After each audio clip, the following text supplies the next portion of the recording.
Wanda and George Hobile are suing the father of their granddaughter, Jason Gray, for loans to pay bankruptcy fees and to buy a truck. Order. All rise. That's case number 49 on the calendar, the matter of Hobile versus Gray. Parties have been sworn in. You may be seated. Ladies, have a seat. Mr. and Mrs. Hobile, this is your daughter's boyfriend. They have a child together. I assume this is your daughter. Is that correct? Yes. Is your claim that you made 2 loans to Mr. Gray, one for a truck, which you have since repossessed, and one for fees concerning a bankruptcy? Mr. Gray says that the truck was never in his name. The truck was always in your daughter's name. When they fell behind in payments, you asked for the truck back. You took the truck back. It was never actually his truck. And with regard to the bankruptcy fees, he said that there was never an expectation that you were going to be paid back any money that you did in fact give him. You wanted them to start fresh, and you made a gift to him of that money. Let's talk about the truck. In whose name was the truck titled? Truck was titled in my daughter's name, Jennifer Marie Hobile. My husband and I were the lien. If it was Mr. Gray's truck, why wasn't it titled in his name? He owed DMV fees, and it was all kinds of problems that he had. He had marital problems, he had bankruptcy problems. The problems that he had, he could not put the truck in his name. Had he filed for bankruptcy before he got the truck? No, he had not, ma'am. Okay, Jason, let's come back to you. Listen to me. You got the truck. At the same time, your girlfriend got a car. Yes. And both of those came from her parents. Yes. Because I read the papers and I put 2 and 2 together. So you drove the truck. Yes, sometimes. Most of the time I did. Don't play with me. I'm not playing with you. Everybody drove that truck. Who's everybody? She did. Her ex-husband did. Everybody drove that truck. He drove it. I wasn't the only one that drove it. What kind of work did you do? I did tree work at the time. And how did you get to work? I either had the company truck or I drove that truck. What company gave you their truck to take home? It was my brother's company. What company gave you a truck to take home? Name of the company. Gray's Tree. And if I called your brother right now, would he say to me that he allowed you, while you were working for him, to take his truck home on a regular basis? Yes. He would? He would. Really? Yeah, really. Okay. We may try him later. Now, you want to tell me about the bankruptcy fees that you claim to have loaned him? When was that? It was May of '08.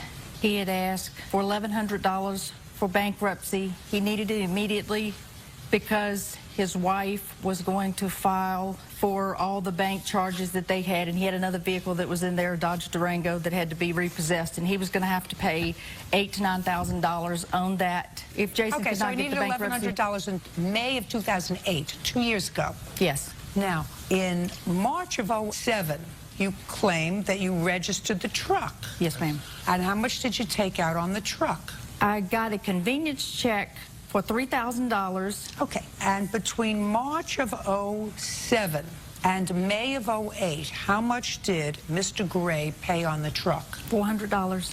So a year and a half after he made literally no payments on the truck, and I assume you were making payments on the truck. Yes, I still am. You gave him more money.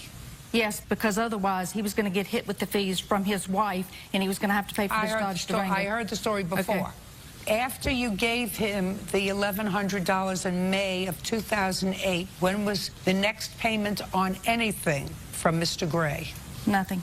Well, then where have you been for the last 2 years? Well, he assured me that in 2009 he was going to get a large sum of money from his taxes and that he would pay me then.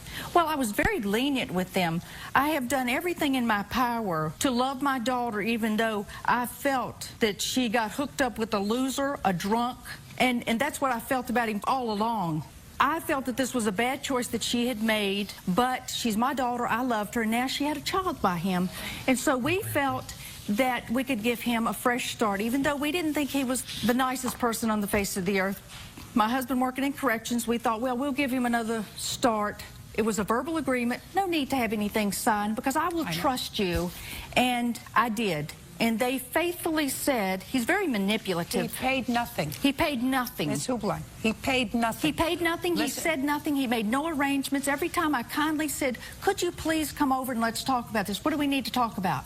He feels he's entitled to. 女優の鈴木紗は52が11日放送のフジテレビ系突然ですが占ってもいいですか日曜深夜0時55分に出演。驚きの預金残高を明かす一幕があった。この日ホロスコープ西洋占星術のいよいよ告げミミコ3に金運についてお金の動きが変動してしまう。しっかり手元にお金がある時とない状態で差が出てくると占われると深くうなずいた鈴木。この間通帳をパッと開いたら残金が1円でびっくりしましたと告白して共演の大地真央を嘘でしょと驚かせた。さらに全部引き落とされて1円になってたと明かし、大地よそんなことあるの小学生みたい特賞させると本当ですよ1円ですよ1って書いてあったんですよと繰り返していた。